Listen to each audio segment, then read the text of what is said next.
It is now with great pleasure to introduce our next speaker representing Ukraine, Rudik, President of the Golos Party and Vice President of ALDE.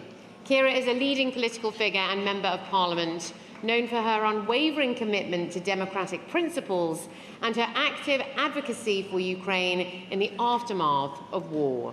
Let's give a heartfelt welcome now to our dear friend and ally from Ukraine, Rudik.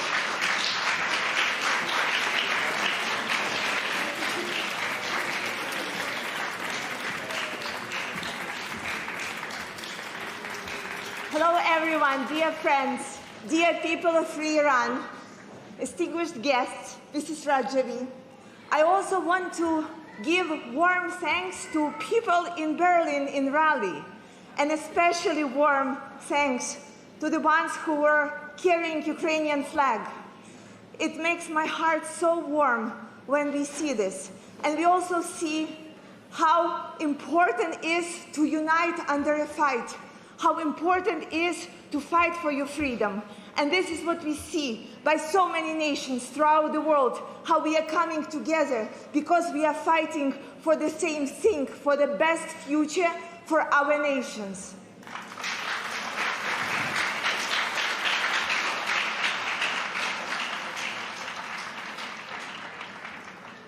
Today is a day 857 since the full-scale invasion started, and more than 10 years since Russia attacked us for the first time. By this time, they have committed all kinds of the war crimes. They have almost destroyed our energy infrastructure, trying to bring the darkness into our country. They have killed so many of our people, both at the front and peacefully sleeping in their homes. But there is one thing that they couldn't do. They could not bring the darkness into our hearts, and they cannot, absolutely cannot, break our spirits.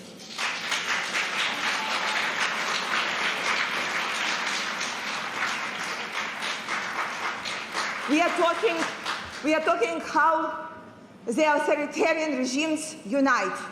Well, we are the living witnesses of that. Because just the last year alone, Iranian regime have sent over 1,000 of Iranian drones to Russia that then have been sent to Ukraine, killing and destroying everything on their path.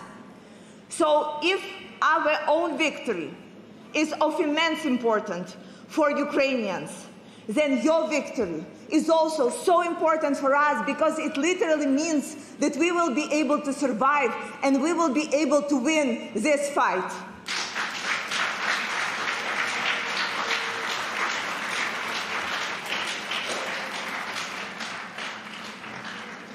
I remember how 2 years ago I first went to Ashraf 3 and I met Mrs. Rajavi. And I remember all the wise things that she told me, and there was one very important point amongst them. It was a point about how the wars usually take much longer than one would anticipate, and how you have to build the resilience of your people because it is very hard year after year. And I was thinking about it a lot, because this is something that we experience right now, when the whole world is asking us, do you still want to fight? Do you still have it in yourselves to continue fighting? And to answer this, I want to share a very personal story with you. On January 2nd this year, I was at home, and there was an attack on Kiev, a missile attack. And the missile hit at 7 a.m. right near the home where I live. I was at home and I witnessed how the windows were pulled out of their frames and thrown into the middle of the room. The glass was everywhere, same as the dark fog. It was my personal Armageddon. I remember how we were running around with our neighbors, trying to check out who is alive, trying to help each other, take care of each other's kids, and just figure out how we survive. At that just one hit, 5 people were killed, More than 200 families lost their home, and one huge residential building of 9 stories and 6 entrances was burned to the shell. It was just one missile. It was one of the most dramatic experiences of my life. But at that moment, I have also witnessed something. I witnessed how people are coming together. You know how in winter birds are coming together on the tree, getting very close to each other to survive, to go through it.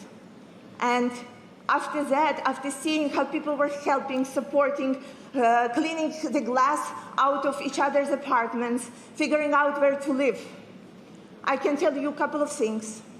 First, when I'm asked, how do I know that Putin doesn't want peace? Well, I have a proof of that, a physical proof that is 7 bags of shattered glass out of my home that I have gathered. But there is a second thing that I know for sure. We, Ukrainian people, still have it in ourselves. We still have it in us not only to keep fighting, but also to win the war. And we know that we can do it.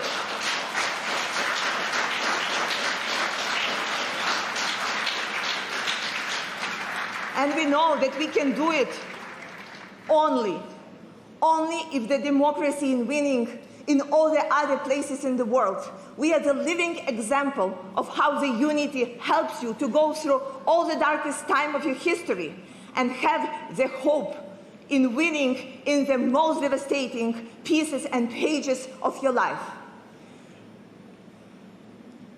You know, we have seen so many terrifying things and witnessed things that for sure can break people. And for me, all the things that I have heard and I have listened from Mrs. Rajovi has been such an amazing inspiration, not only to continue the fight, but also to continue motivating our people and to continue standing together.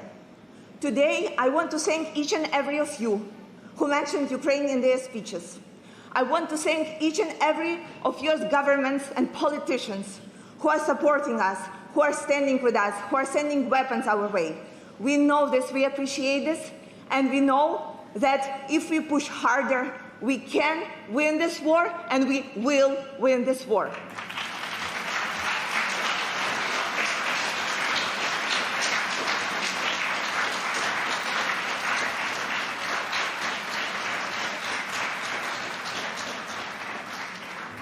Thank you so much. Glory to Ukraine and glory to the free Iran.